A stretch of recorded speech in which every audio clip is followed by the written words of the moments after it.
Bwana mmoja alikuwa akiuza maziwa. Maziwa yake mazuri yanasifika, kenda na sokoni hayachukui muda.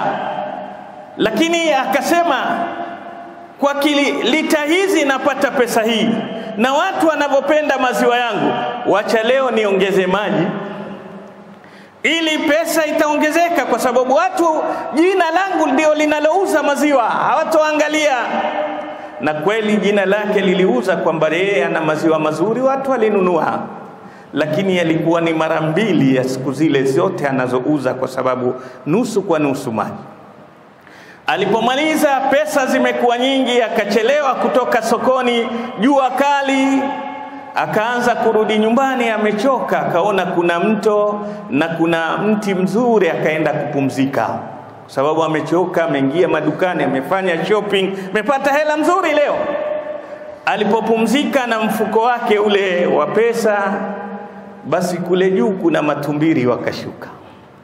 Wale tumbiri wakaja wakaubeba ule mfuko. Yeye akishtuka, akifungua sikia kelele za tumbiri, wanang'ang'ania ule mfuko, wakauchana chana. Sasa zile hela, zile noti zikao, nyingine za mwangukia yeye, nyingine za anguka majini mtoni.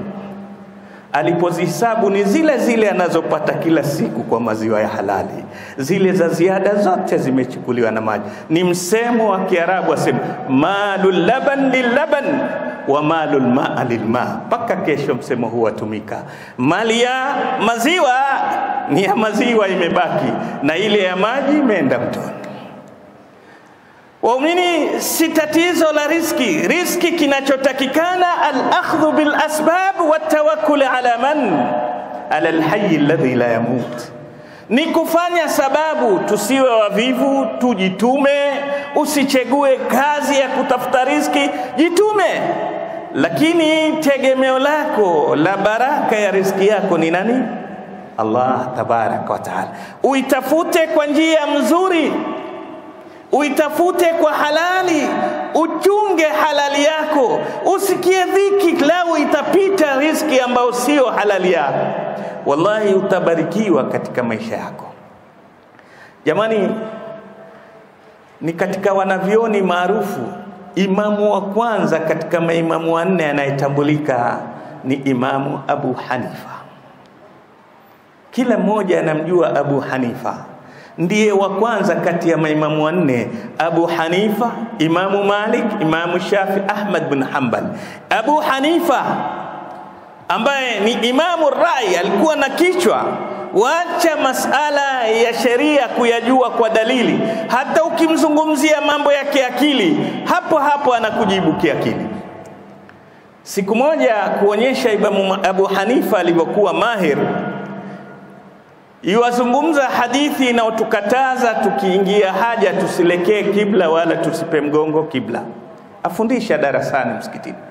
Kuna bwana mmoja fedhuli tu akataka kumfanyia stihza. Akasikia zile somo, alafu mwisho akauliza swali, akamwambia, sasa mimi nimeenda mtoni kuoga, naoga mtoni, nileke wapi? Abu Hanifa hakuchelewa, akaambia, lekea nguo zako, zikiibwa uzione. Kichwa. Hivi ndivyo alivyokuwa Abu Hanifa. Ninachokusudia, mwajua Abu Hanifa alipatikana vipi mtoto mzuri huyu ambaye paka kiyama bado athari yake? Abu Hanifa si jina lake Abu Hanifa, jina lake ni An-Nu'man.